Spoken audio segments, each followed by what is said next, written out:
Hello, this is my submission for ZeldaSpeedRuns Marathon 2021. I'm playing Cadence of Hyrule. The category I'm running is All Instruments.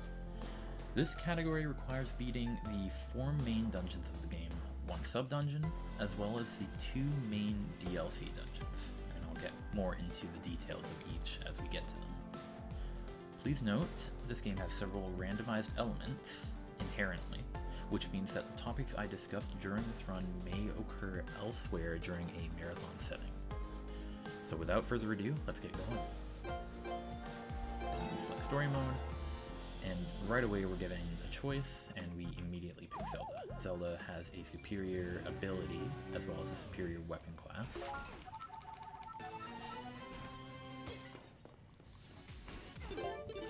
I pause and unpause here in between beats, so that I can get some map information without wasting any time.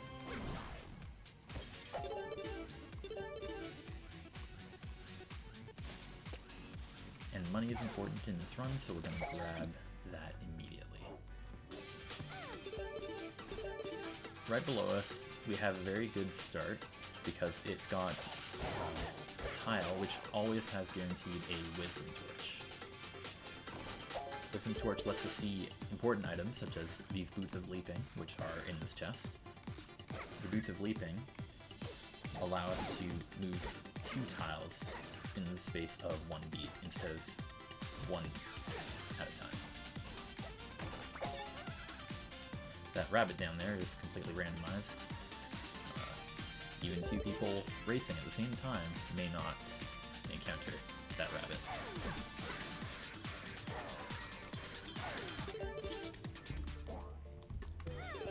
So we touch this stone because it can become a warp point once we acquire a different item, which I'm going to get right now. As I said at the start, there are randomized elements to this game. However, certain points of the map are always going to be the same.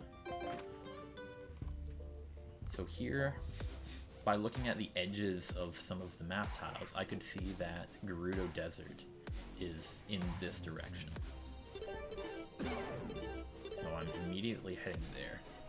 Going to Gerudo Desert will enable me to get an item, which is always in that location, the Power Glove. We need a lot of keys for this run, so anytime I see an easy key like that to grab, I am going to do it immediately.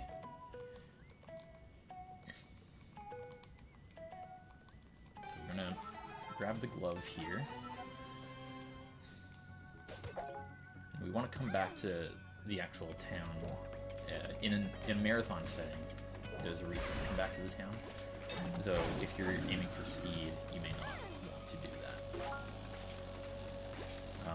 For the purpose of maintaining as much durability on these Boots of Leaping as I can, I'm going to avoid doing that activity just to start with. And I'm going to head over to do as much of my overworld exploration as I can. This BMOS here always has a key inside of it. It's the only BMOS that will appear on the overworld. So it's pretty easy to tell when, or it's the only BMOS that will appear in the grasslands in the overworld, I should say.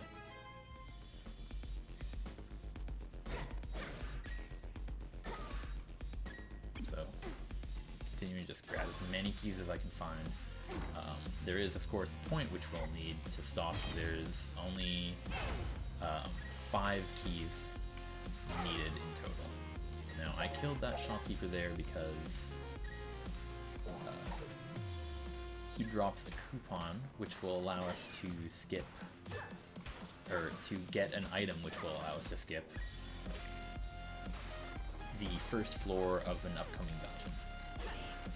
Since keys are at a premium, we want to need as few keys as possible while playing as few floors of a dungeon as possible as well. So right there I received the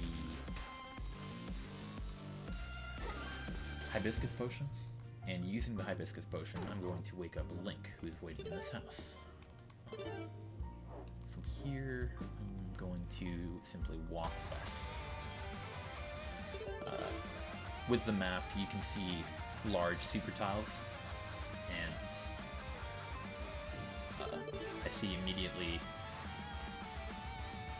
that the Lake Hylia here is immediately available for me. Lake Hylia hosts one of our main dungeons here, the Frozen Grotto.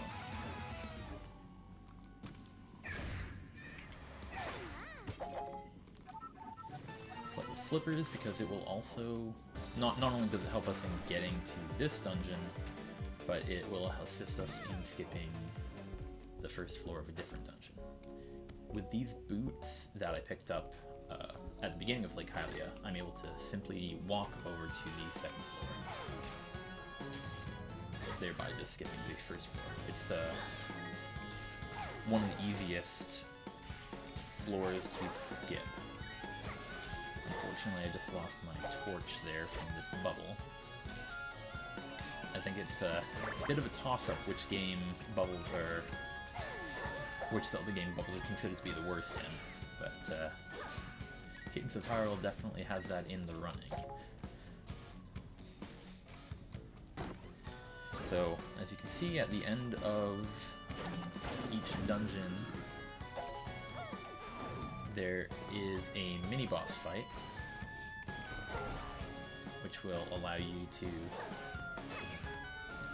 progress to the boss key, right here. There's also a purple chest at a variable point in the lobby of a dungeon, which you can grab. Now that purple chest is very useful,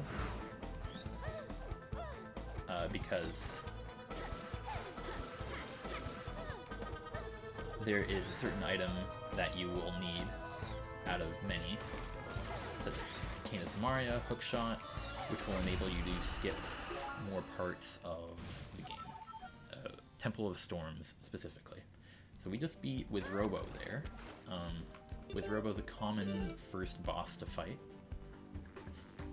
We use so when all of the enemies from a screen are defeated, the game turns into fixed beat mode, which means you can move at pretty much whatever speed you desire. So I notice on the map there is this bomb shop here. So here it has the Goron Locket. That is a very useful item for the Gerudo Ruins, which we almost went to up here. But while I'm in the area, I'm going to make my way over to the forest.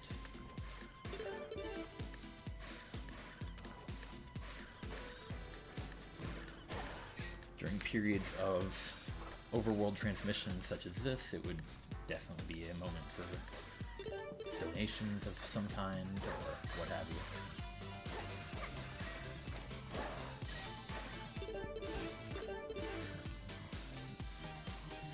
All of the themes of music in this game are, of course, remixes of some kind of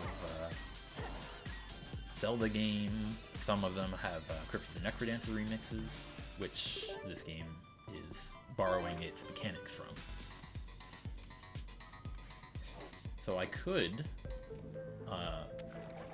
go upgrade my weapon.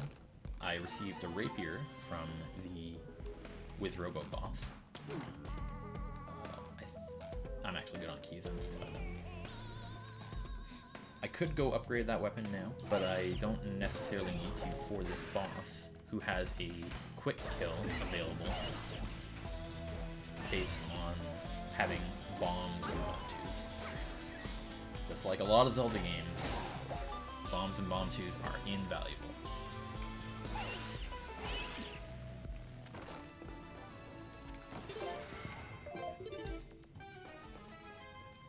So, one quick kill here.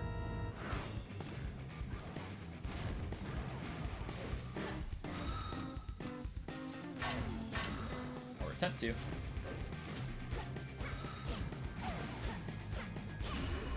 Quick enough, we can say. I placed 2 bombs by accident, but that's okay. So at this point, I am going to upgrade my weapon. After you beat 2 of the overworld bosses, the other remaining bosses in the overworld get a power boost, and that also comes with a health increase. As a result, I want to be as powered up as possible in order to fight them.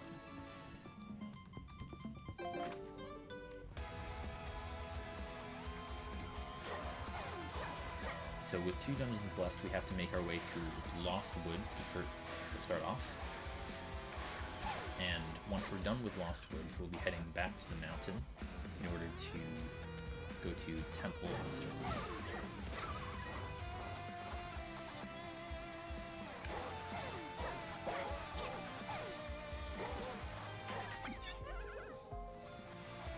As I said before, if you clear all enemies off of the screen, then it turns fixed speed. So occasionally, going through Lost Woods makes it possible to do so. This Wisdom Torch is useful. Now, I did see at the beginning of the game that there was a leaf available at the Windmill Hut. If we can find hover boots in this dungeon, then we could, in theory, do a 2F skip, as in skipping over the second floor and skipping straight to the boss key for Temple of Storms. However, I'm not seeing it. Does not mean that hope is lost. Using flail on vines enables you to walk through them. Quite possibly that's a glitch. It's hard to say. Maybe it's a bug, maybe it's a feature.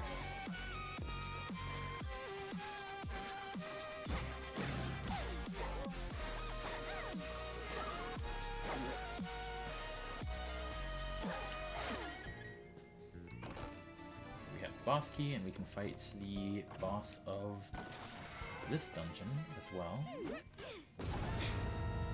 Gomerons.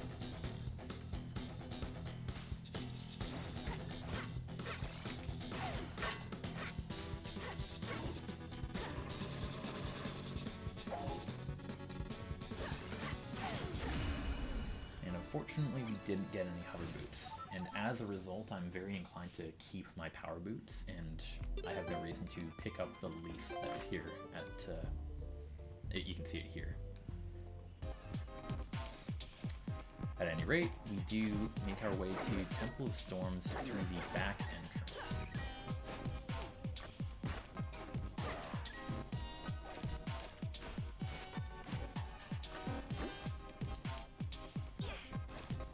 Doing this particular movement despawns a wind blower, which enables us to simply walk into the back entrance.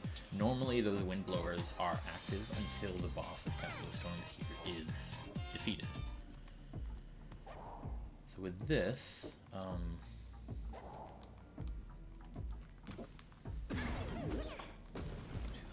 missing a step here. I threw the cane block up at the button so that we could access the second floor immediately.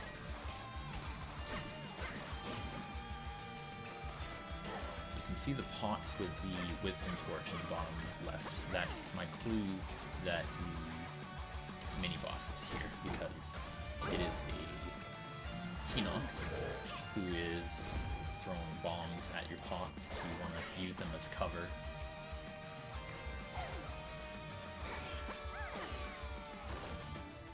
Wait. Now, I know this boss in particular gives a lot of new players some trouble.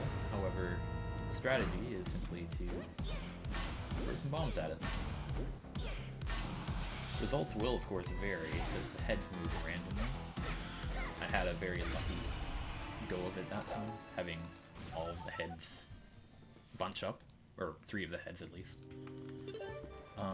But with that, that's all of the 4 main dungeons completed. So now we can go to future Hyrule. There's a portal in the back of Lost Woods, always, which will lead you there. And here we have a remix, the only Majora's Mask remix in the whole game. So with this, there's more overworld movement to be done. We don't need any more keys. Fittingly, this has the Dark World theme from the past. And along with the Dark World, it has many enemies which are upgraded, doing a lot more damage. It's absolutely more dangerous place to walk around. There are 2 dungeons, as I mentioned.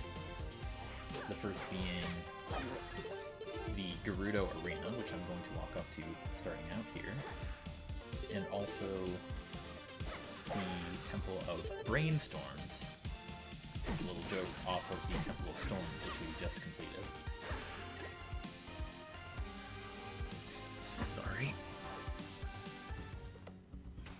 So again, we're in a fixed speed area, we can move freely.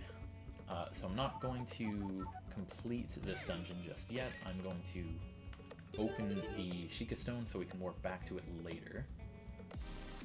The reason being for that Gerudo Arena has a, as you can guess it, arena full of enemies, which will require me to complete all of, or defeat all of the enemies rather, before moving on.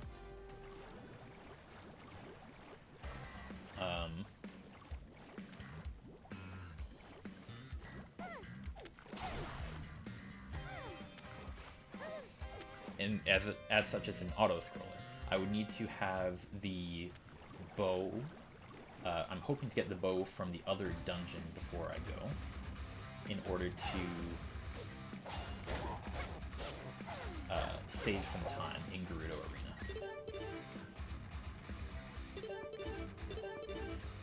Based on a shadow I saw in the map, I can tell that the Temple of Brainstorms entrance is right above me. And the last thing to mention about this category in particular, for all instruments, it skips over the Hyrule Castle dungeons. In the main category, Enter Percent, you would typically fight the boss of Hyrule Castle, Octavo, as well as completing the future Hyrule Castle dungeon. For this category, once we're done with these 2 DLC dungeons, we simply make our way over to the gate in the frozen river that we encountered and unlock the barrier that is standing there. In more glitch categories, there is a way to skip that barrier, but this is a no major glitches run.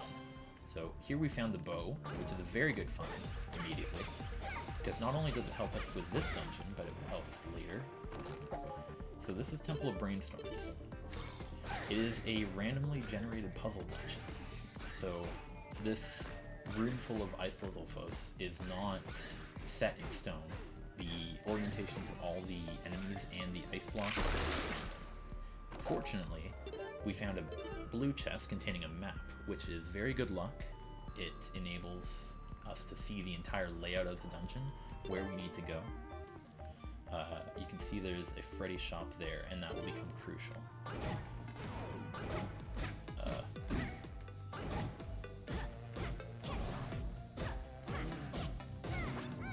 There are lots of set rooms like this, where you have to defeat all the enemies flawlessly. You can't take damage, you can't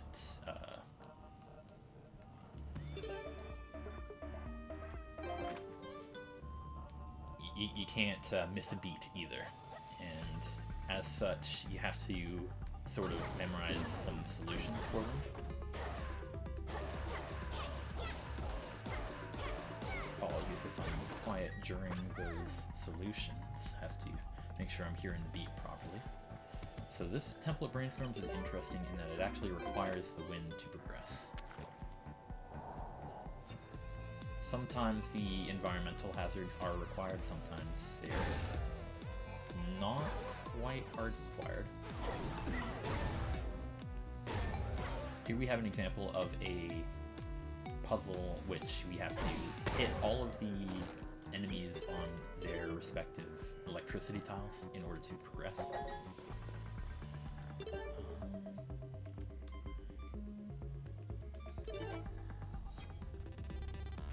And the DLC for this game introduces plenty of classic Zelda enemies. Like here we have fires from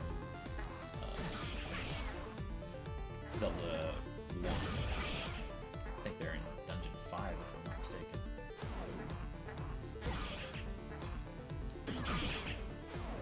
I was trying to rely on RNG to get the keys to fall into the right place, but it made me have to wait a little bit longer, unfortunately. Yeah, the keys, most enemies in this game operate off of a strict movement pattern. The keys are one of the few enemies which move completely randomly. They do telegraph which direction they're about to move, however, that's not always guaranteed. They may move a different direction than they may anticipate, or they may say they're about to move.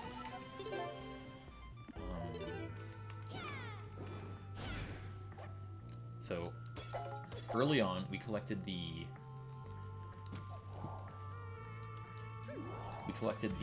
Din's Fire. The Din's Fire allows us to perform certain skips which would be otherwise impossible with any other characters.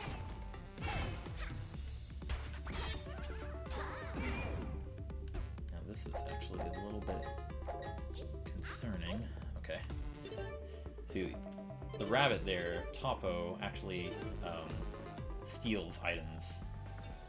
And the item I really wanted there was the hover boots. The hover boots are very useful for skips.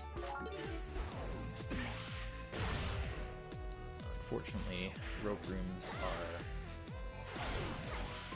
a bit tricky, even for experienced players.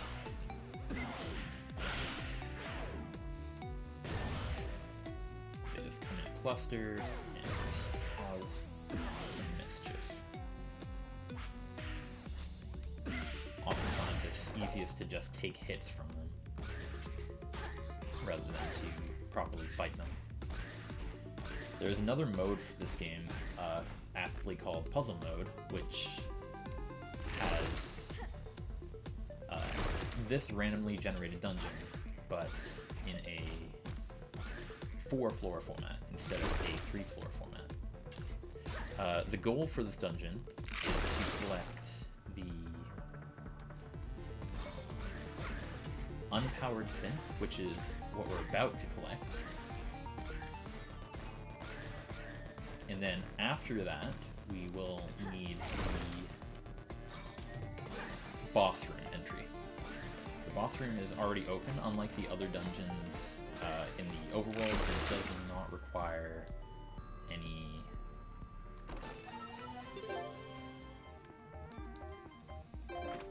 does not require any boss key to enter. But at this point, we have everything we need to get in.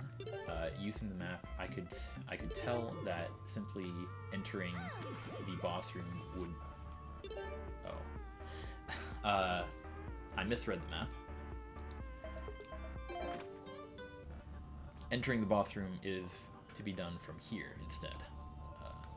But at the very least, I did collect the fairy for safety.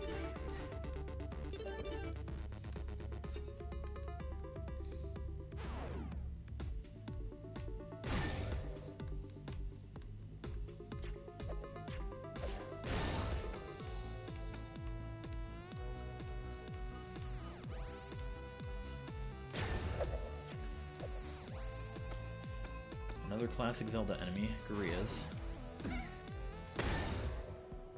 And you may have noticed before that I switched off of my rapier, and that's because solving a lot of puzzles can become easier without having the rapier equipped, despite it being a better weapon. Because occasionally, for puzzles like this, we want to actually keep the enemies alive until they move to the appropriate locations. It's definitely a brain versus brawn dungeon, as you could probably guess from the name, Temple of Brain Swords. For moblins, we simply lure them onto the appropriate tiles, and then have them, or hit them where appropriate. With the hover boots, we can perform a bomb boost to get over a 3-wide gap. Bomb boosts are absolutely the bread and butter of puzzle mode. I've been performing throughout in order to collect some items and other things.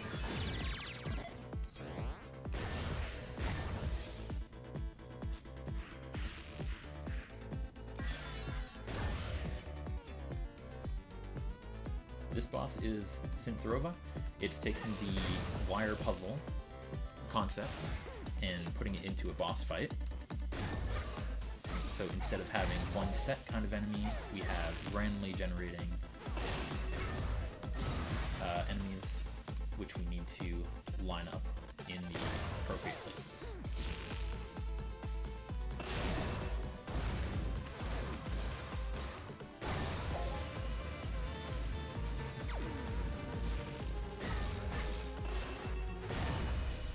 Once all the wires are gone, the boss is dead, and we get only 2 of the items that we collected throughout the dungeon. So now I'm warped back to where we were in future Gerudo Desert, in order to start taking on Gerudo Arena. Now I actually equipped the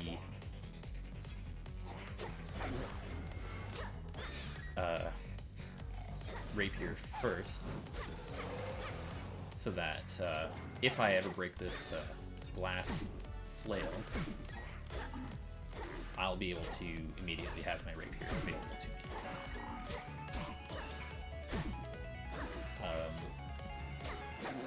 Once again, there's not a ton to talk about for Gerudo Arena. It's simply a matter of fighting all of the enemies. One thing I will say, there is a glitch with Gerudo Arena where if you, and this is very helpful for a casual player, if you die in the Gerudo Arena partway through and you hit save and continue, you will have to redo every floor of the arena once again. But if you hit save and quit instead, you will only have to continue from where you left off. It will put you at the start of the dungeon, but all of the floors will have been completed already. I should probably have the bow out equipped, as I was describing earlier. It would be an advantage.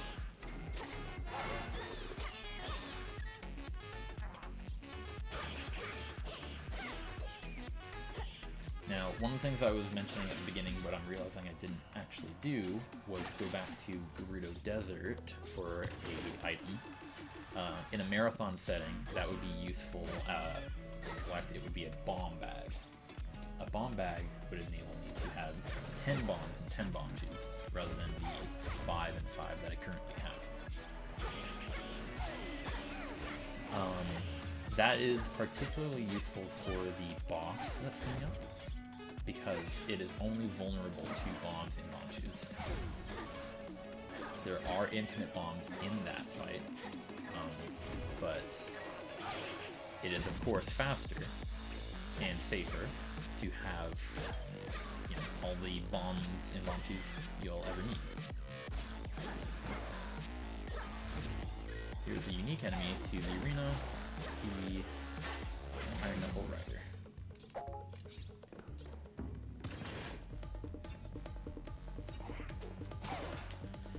Some of these enemies have masks. Present company from that Dark Knight not included. almost always looks like that. So having a certain ring, the Ring of Piercing, would enable me to hit those enemies and kill them immediately without having to hit off their masks first. So you can maybe imagine having the Ring of Piercing makes the arena go by very, very quickly. Just to elaborate on why I chose the flail over the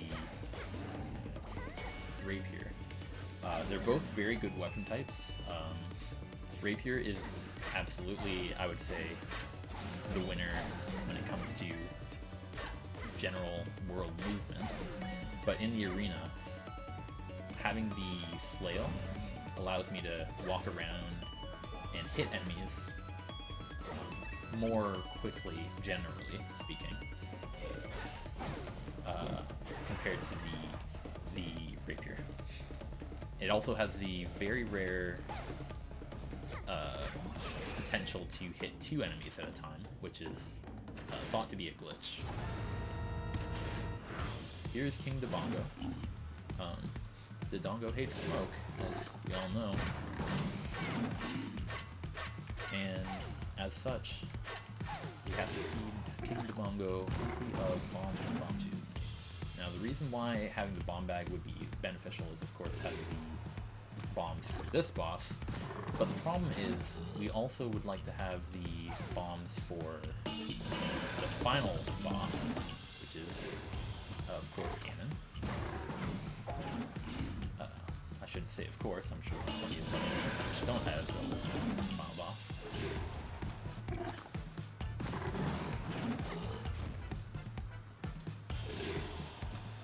But similarly to the dungeon that King Dodongo appears in, it's a bit of an auto-scroller fight. You simply have to feed the boss bombs one by one. It's very rare to get a flawless victory there, but yeah, there we go. And last but not least, we go back to the River of Ice, Chica Stone, and we can open the barrier and fight Ganon.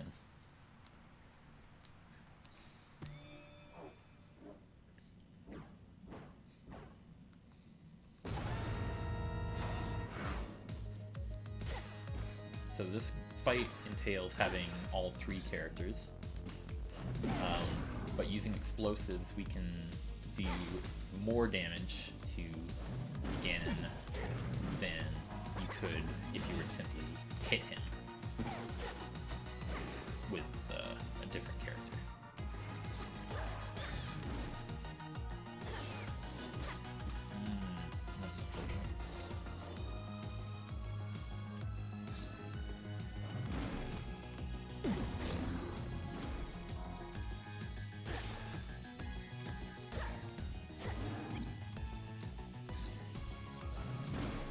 Ganon requires you to hit him once in the barrier and then once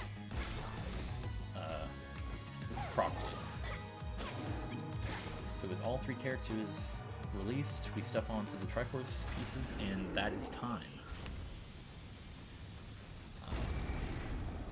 Typically in the actual speedrun community, we would consider the in-game time to be the time. Obviously, in a marathon setting, the real lifetime, IRL time, has a discrepancy.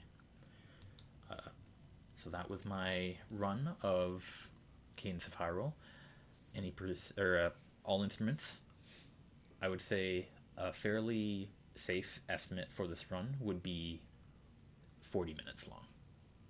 Thank you for watching, and happy Zeldaing.